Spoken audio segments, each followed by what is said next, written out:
नमस्कार दोस्तों इस तरह से जो भी हमारे ऑडियो बोर्ड 4440 का जो किट आता है, इसका कनेक्शन करना तो बहुत आसान है। बस आपको एक बार समझने की ज़रूरत होती है, क्योंकि अगर आप कनेक्शन पूरी तरह से नहीं समझते हैं तो कभी आप नया सेट करेंगे या कोई आप दूसरा जो रिपेयर कर रहे हैं उसमें से वायर वगैरह टूट जाते हैं तो आपको जोड़ने में परेशानी होगी। इसलिए इस तरह का जो भी बोर्ड होता है उसका कनेक्शन अगर एक बार आप अच्छी तरह से समझ जाते हैं तो समझ लीजिए आप कोई भी बोर्ड आपको मिलेगा तो आप बड़ी आसानी से उसके वायरिंग को कर लेंगे। ठीक है, तो जैसे कि यहाँ देख सकते हैं मेरे पास एक है 4440 डबल आईसी का ये बोर्ड, स्टीरियो इसको बोलते हैं, स्टीरियो बोर्ड। ठीक है, तो यहाँ पे जो इस साइड से देखेंगे तो कोई भी वायर आपको नहीं देखने को मिलेगा। बस इस साइड से आप यही जान सकते हैं कि यहाँ पे एक आईसी लगा हुआ, यहाँ पे एक आईसी, यहाँ दो आईसी हो गया, यानी स्टीरियो हो गया।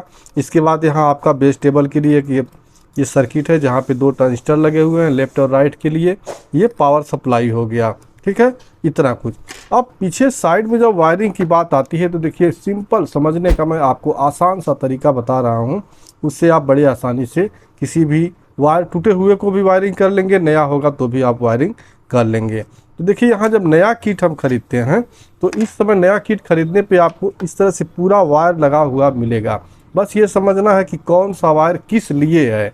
ठीक है, तो यहाँ देखिए आपका जो एक ICA है, एक ICA है, तो इसमें आपको देखेंगे 10 और 12 नंबर पे जो दो वायर लगे हुए हैं ये पीले कलर का है। ठीक है, ये दो वायर आप देखेंगे तो ये स्पीकर आउटपुट, यानी आउटपुट पे जो आपको स्पीकर लगाना है उसका ये वायर होता है। ठीक है, एक चैनल का ये हो गया और दूसरे चैनल का ये हो गया।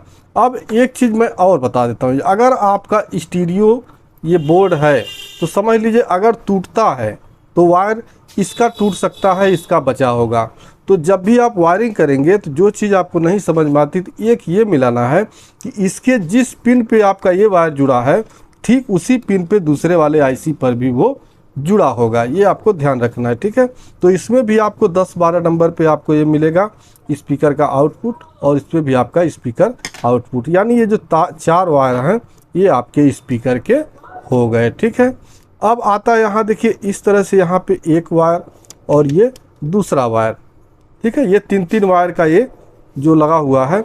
अब इसमें आपको वॉल्यूम कंट्रोल लगाना होता है। अब ये वॉल्यूम कंट्रोल कैसे पहचानेंगे, ये जो होता है इसकी एक पिन जो इसका एक वायर होगा वो ग्राउंड से होगा, दूसरा आईसी के 2 नंबर से होगा और तीसरा आपका जो यहाँ बेस टेबल का सर्किट है वहाँ पे जाता है। ठीक है, तो यहाँ पे देखिए 3 वायर है, तो एक आपका हो गया ये न्यूट्रल, क्या बोलते हैं, अर्थिंग।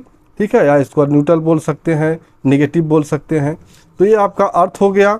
दूसरा आप देखेंगे जो बीच वाला पॉइंट है ये आपका 2 नंबर आईसी से देखिए यहाँ पे एक रेजिस्टेंस के थ्रू होके यहाँ पे 2 नंबर से ये जुड़ा हुआ है। ठीक है, यहाँ हो गया। और तीसरा आपका यहाँ से आउटपुट हो रहा है, देखिए यहाँ पे जो इन करने के लिए आपको बेस टेबल के सर्किट में चला जाएगा यहाँ पे। ठीक है, ठीक इसी तरह से दूसरा जो वॉल्यूम का होगा ये भी आपका देखिए एक पिन यहाँ ग्राउंड है, दूसरा 2 नंबर से है और तीसरा आपका यहाँ पे ये प्री बोर्ड में चला जाता है जहाँ पे आपका बेस टेबल का सर्किट लगा हुआ है। ठीक है, तो ये आपका वॉल्यूम कंट्रोल का वायर हो गया।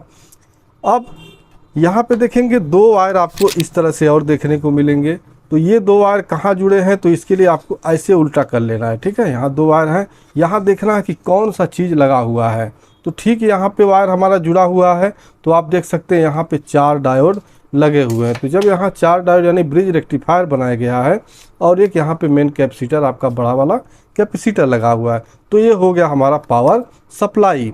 तो इस पर हमारा कौन सा वायर जुड़ेगा, जो भी हम ट्रांसफार्मर यूज करेंगे 012 वो ट्रांसफार्मर का 2 वायर यहाँ जो 012 का होगा उसको यहाँ पे हमें कनेक्शन कर देना है।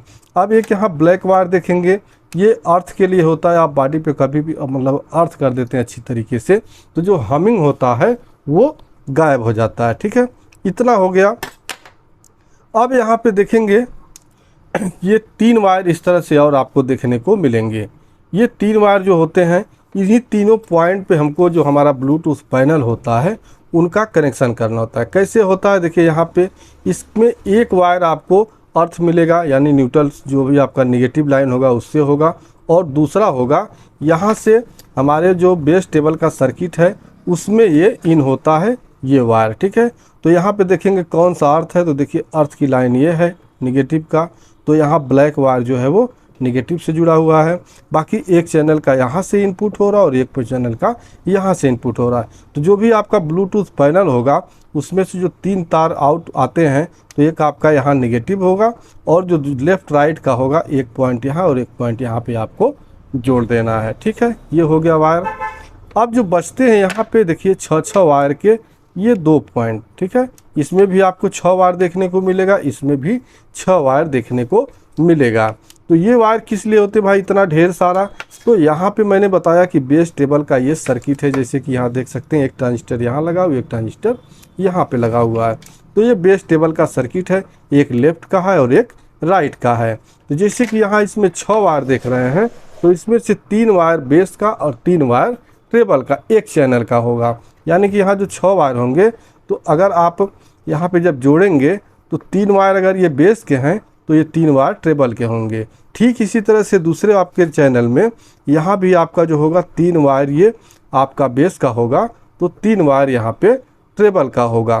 तो इतने सारे कनेक्शन होते हैं, बस इतना अगर आप समझ जाते हैं अच्छी तरीके से, तो जब कभी भी बोर्ड से आपका वायर टूटता है तो आप बड़ी आसानी से आप उस पर वायरिंग आराम से कर सकते हैं। और वायरिंग आराम से अगर अच्छे से आपका हो गया तो भाई साउंड क्वालिटी भी आपको देखने को अच्छा मिलेगा। बाकी दोस्तों इस किट में बहुत ज़्यादा मेहनत करने की नहीं ज़रूरत है, एक बार अगर अच्छी तरह से आप समझ जाते हैं तो आप बड़े आराम से वायरिंग कर लेंगे। वीडियो पसंद आया हो तो वीडियो को एक लाइक कर दीजिएगा। मिलते हैं नेक्स्ट वीडियो में, तब तक के लिए नमस्कार।